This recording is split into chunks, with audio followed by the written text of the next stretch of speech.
के साथ जावेद अली बुलेटिन में तमाम खबरों से आपको रूबरू कराएंगे, लेकिन उससे पहले एक नजर हेडलाइंस की ओर। हिमाचल उपचुनाव में थम गया चुनाव प्रचार का शोर। 30 अक्टूबर को जनता जनार्दन करेगी फैसला। पोलिंग बूथों पर सुरक्षा चाक चौबंद। चुनाव प्रचार थमने के बाद आरोप प्रत्यारोप का दौर जारी। कांग्रेस ने बीजेपी पर लगाया सत्ता का गलत इस्तेमाल करने का आरोप। चुनाव आयोग से कार्रवाई की मांग। शिमला में डीसी कार्यालय के बाहर सीपीआईएम का प्रदर्शन। बीजेपी और आरएसएस पर लगाए गंभीर आरोप। हिमाचल प्रदेश और विश्वविद्यालय में हो रहा बड़ा भ्रष्टाचार। और प्रदेश में कोरोना के बाहर स्क्रब टाइफस का कहर। मरीजों की संख्या 330 के पार, अब तक 6 लोगों की मौत।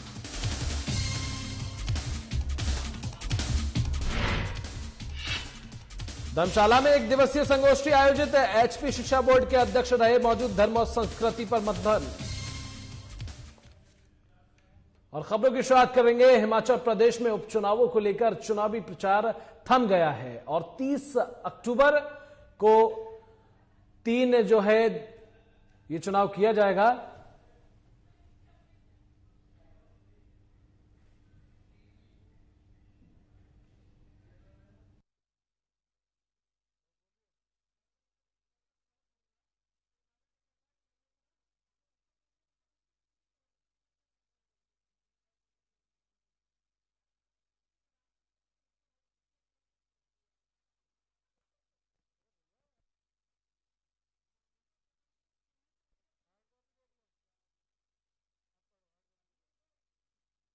तो हिमाचल प्रदेश में उपचुनाव को लेकर चुनावी प्रचार थम गया है और 30 अक्टूबर को 3 विधानसभा और 1 संसदीय सीट पर मतदान होना है।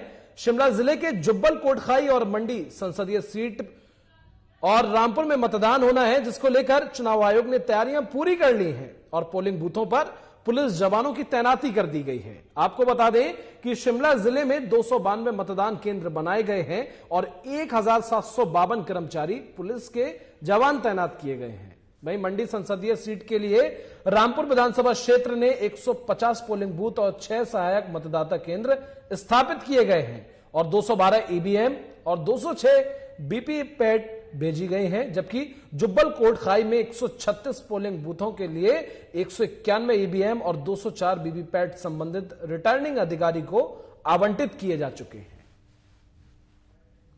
मंडी पार्लियामेंट्री में बाई इलेक्शंस है, तो उसमें रामपुर एक सेगमेंट है उसका, और उसके अलावा जुब्बल कोटखाई असेंबली कॉन्स्टिट्यूंसी में भी बाई इलेक्शंस है, जिसकी जो पोलिंग है वो 30 तारीख को होनी है। तो अगर मैं जुब्बल कोटखाई की बात करूं तो जुब्बल कोटखाई में लगभग 69,000 के आसपास वोटर्स हैं, राउंड अबाउट 70,000 के आसपास वोटर्स हैं। और वहाँ पे जो है 136 पोलिंग स्टेशन बनाए गए हैं, जिसमें 128 रेगुलर पोलिंग स्टेशन हैं और 8 ऑक्सिलरी पोलिंग स्टेशन बनाए गए, क्योंकि जहाँ पे भी 950 से ज्यादा वोटर्स थे, तो वहाँ पे कमीशन का मैंडेट था कि वहाँ पे ऑक्सिलरी पोलिंग स्टेशन बनाया जाए ताकि कोविड का प्रोटोकॉल का जो है पालन अच्छे से हो सके। और इसी तरह जो है रामपुर में 156 पोलिंग स्टेशन बनाए गए हैं, जिसमें 7 जो है वो अर्बन एरियाज में है और बाकी सारे जो है वो रूरल एरिया।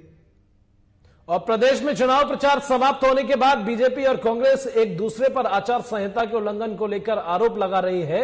कांग्रेस ने आरोपों में कहा है कि सीएम जयराम अपने पद का गलत दुरुपयोग कर रहे हैं और आचार संहिता में कारकेड के 7 अधिकारियों को प्रचार में घुमाया जा रहा है और साथ ही कई बड़ी जनसभाएं की हैं। दूसरी ओर बीजेपी ने मंडी से कांग्रेस प्रत्याशी प्रतिभा सिंह को ऐसे ही बड़ी बड़ी नुक्कड़ सभाएं कर मॉडल कोड ऑफ कंडक्ट व्योलेशन की शिकायत के दस्तावेज चुनाव आयोग को देकर कार्रवाई का आग्रह किया है।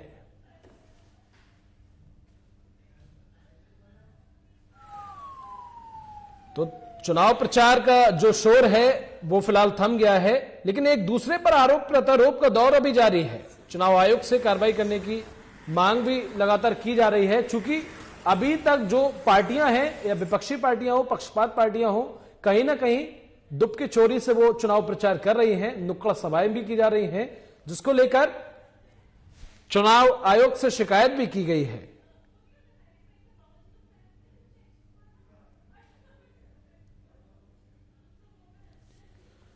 तो प्रदेश में चुनाव प्रचार समाप्त होने के बाद बीजेपी और कांग्रेस एक दूसरे पर आचार संहिता उल्लंघन को लेकर आरोप लगा रही है। कांग्रेस ने आरोपों में कहा है कि सीएम जयराम अपने पद का गलत दुरुपयोग कर रहे हैं और आचार संहिता में कारकेड के साथ अधिकारियों को प्रचार में घुमाया जा रहा है और साथ ही कई बड़ी जनसभाएं भी की हैं। दूसरी ओर बीजेपी ने मंडी से कांग्रेस प्रत्याशी प्रतिभा सिंह को ऐसे ही बड़ी बड़ी नुक्कड़ सभाएं कर मॉडल कोड ऑफ कंडक्ट वियोलेशन की शिकायत के दस्तावेज चुनाव आयोग को देकर कार्रवाई का आग्रह किया है।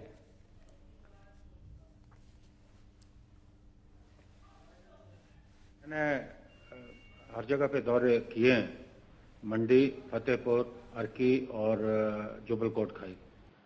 जो मैंने कार्यकर्ताओं में उत्साह देखा है, जोश देखा है और आम जनों का रुझान कांग्रेस पार्टी के प्रति देखा है, इससे ये सुनिश्चित होता है कि कांग्रेस पार्टी इन चारों सीटों पे जो है अपनी विजय दर्ज करने वाली है।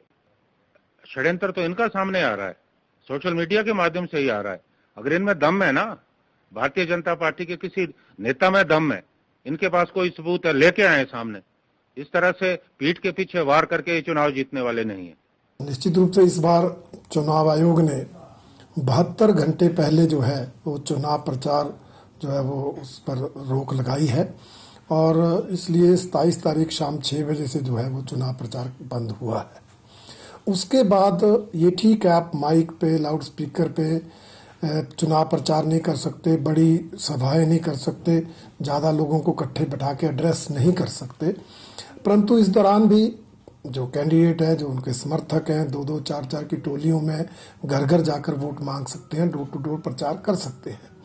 परंतु जिस तरह से कांग्रेस पार्टी की प्रत्याशी ने रामपुर में 100-100, 150-150, 200 लोगों की नुक्कड़ सभाएं, जनसभाएं आयोजित की हैं, वो सरासर जो है हमारी आचार संहिता जो है उसका उल्लंघन है। इसलिए भारतीय जनता पार्टी ने उसकी शिकायत की है, प्रूफ दी है, वीडियो दी है, फोटो दी है।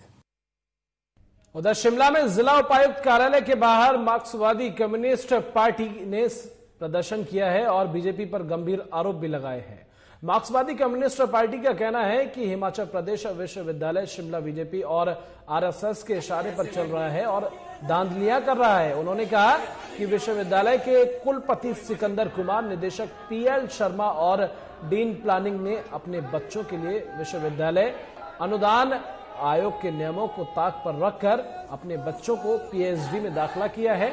आपको बता दें, यह बहुत बड़ा भ्रष्टाचार है और सीपीआईएम इसका पुरजोर विरोध कर रही है। तीनों एडिशनल यूजीसी के नियमों के खिलाफ हैं और इसीलिए इन एडमिशन को तुरंत निरस्त किया जाना चाहिए। लगातार इसको लेकर मांग भी उठ रही है, धरना प्रदर्शन किया जा रहा है।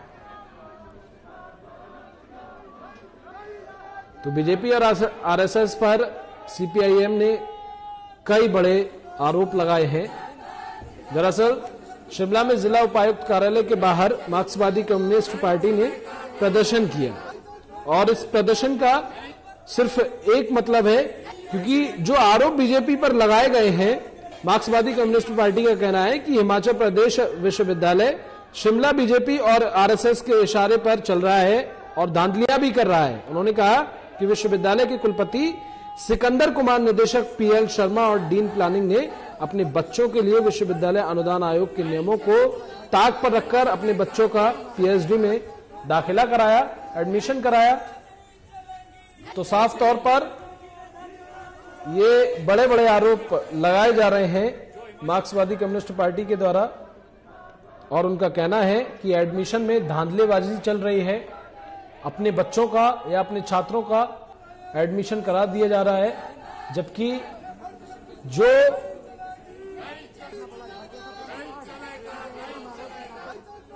तो साफ तौर पर ये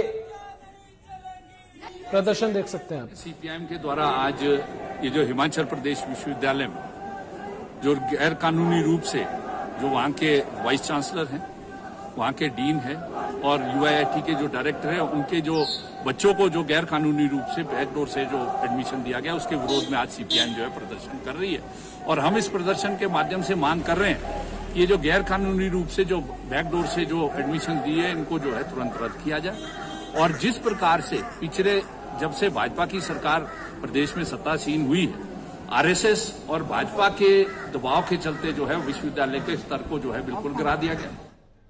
उधर हिमाचल में स्क्रब टाइफस संक्रमितों के मामले लगातार बढ़ते ही जा रहे हैं। रोजाना आईजीएमसी में मामले आ रहे हैं। वहीं कुछ दिनों पहले स्क्रब टाइफस ने एक और व्यक्ति की मौत हो गई। ये व्यक्ति बिलासपुर से स्क्रब टाइफस के इलाज के लिए आईजीएमसी आया था, जहां व्यक्ति का इलाज चल रहा था। अब स्क्रब टाइफस के रोजाना 1-2 मामले सामने आ रहे हैं। आईजीएमसी पहुंच रहे प्रदेश में स्क्रब टाइफस का आंकड़ा अब 330 पहुंच गया है। ये वह मरीज हैं जिन्होंने आईजीएमसी में अपना उपचार करवाया और वह करवा रहे हैं। तो तकरीबन 335 लोग इस साल अभी तक स्क्रब टाइफस से हमारे पास एडमिटेड हुए हैं और 6 केसेस में जो है वो डेथ हुई है। और जो जागरूकता मीडिया के माध्यम से लोगों में आई है, तो पिछले 3 सालों में जो मृत्यु दर इसमें 33%, ऑलमोस्ट आप सोचो कि 1/3 पेशेंट जो हॉस्पिटल में दाखिल होते थे उनकी डेथ हो जाती थी।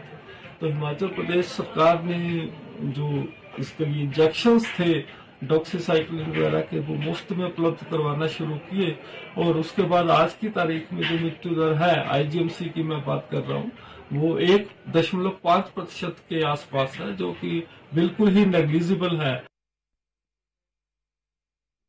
उधर धर्मशाला कॉलेज के ऑडिटोरियम में शुक्रवार को संस्कृत, दर्शन और समाज शास्त्र विभाग की ओर से 1 दिवसीय संगोष्ठी का आयोजन किया गया। इस मौके पर एचपी स्कूल शिक्षा बोर्ड के अध्यक्ष डॉक्टर सुरेश कुमार सोनी मुख्य अतिथि के रूप में उपस्थित रहे, जबकि सेवानिवृत्त प्राचार्य भरत राजगुरु विशिष्ट वक्ता के रूप में उपस्थित हुए। इस दौरान आचार्य भरत राजगुरु ने कहा कि भारतीय संस्कृति को समझाने के लिए भारतीय धर्म को भी समझना होगा। धर्म ही भारतीय संस्कृति का आधार है। युवाओं को भारतीय संस्कृति के मूल में जाना पड़ेगा। इस संस्कृति को समझकर ही युवाओं में सामाजिक मूल्यों का उत्थान और विकास हो सकता है।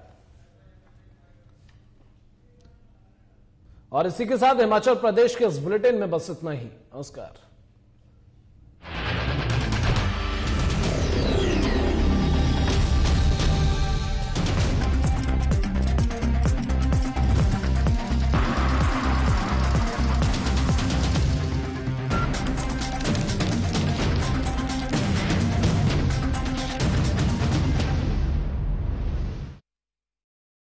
क्या आप दुबले पतले कमजोर हैं? आपकी सेहत नहीं बनती, भूख कम लगती है, वजन नहीं बढ़ता। दरअसल मेन बात खाना पीना खाना नहीं है, मेन बात है खाया पिया लगना। और अगर खाया पिया लगेगा ही नहीं तो सेहत बनेगी कैसे? इसलिए हमारी संस्था सन्यासी आयुर्वेदा ने एक ऐसी दवा बनाई है जो कि आपके पाचन तंत्र को, आपके लीवर सिस्टम को ठीक करने का काम करती है, ताकि आप जो भी खाएं उसका पूरे का पूरा निचोड़ आपके शरीर को लगे, आपकी भूख बढ़े, खाया पिया सही से लगे, नया खून बने, हड्डियों में जान आए, वजन बढ़े, ताकत बढ़े, चेहरे पर नूर आए और आप मोटे तगड़े खूबसूरत पर्सनैलिटी के मालिक बन जाएं। यह दवा पूरी तरह से आयुर्वेदिक होती है। इसका शरीर पर कोई भी साइड इफेक्ट, कोई भी नुकसान या दुष्प्रभाव नहीं होता। लड़के लड़कियां दोनों इसका इस्तेमाल कर सकते हैं और पहले 15 दिन के अंदर ही आपको इसका असर महसूस हो जाएगा। सिर्फ 650 रुपए की पूरे 1 महीने की दवा होती है और आप इसे घर बैठे 01145454545 पर फोन करके दवा मंगवा सकते हैं।